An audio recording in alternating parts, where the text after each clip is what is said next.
I first heard about Grendon when I was in Wormwood Scrubs. This must have been about 1989. Through a psychologist I was seeing at the time. She obviously recognised that I had some serious emotional issues, and she recommended that I go to Grendon. But I couldn't go at the time because I was in the first couple of years of a life sentence. They weren't accepted then. So I went off, done 3 different prisons, and I ended up in Maidstone prison.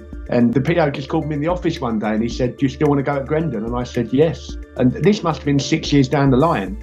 And within 2 days, I was in Grendon, sitting on this wing thinking, well, here I am, let's see what happens. And the initial few months on the induction wing and that are eye-opening, but if you can get through that and you can actually take to therapy, which I did, I loved therapy, it is life-changing.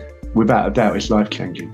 It opens your eyes to a different way to look at stuff. And once your eyes have been open, you can't close them. So what Grendon starts is an initial in-depth observation of what you're like. And this is a self-observation. So you're constantly looking at yourself and checking yourself and making sure everything's right in your world. And I think that becomes a habit that you carry through with your life. So even now, I use things that have helped me in Grendon, but I've also evolved a lot of new things over the years, different coping strategies. But I would say I don't think without the initial start that Grendon gave me that I would be emotionally up on myself as I am.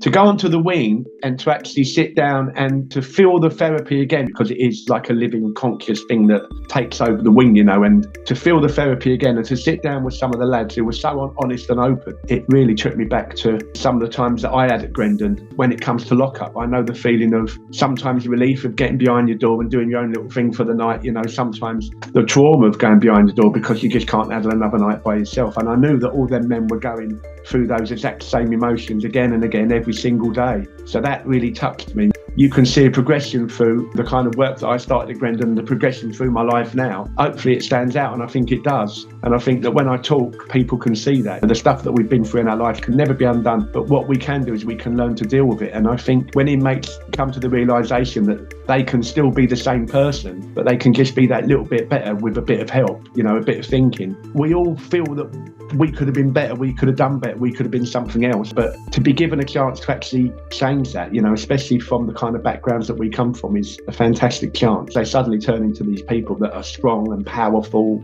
without all the violence, without all the drugs, and that in itself is empowering. To actually look back at that journey from where I am now, the way my life has evolved, that is something that is really special to me, because that gives the ability to go on and keep on going.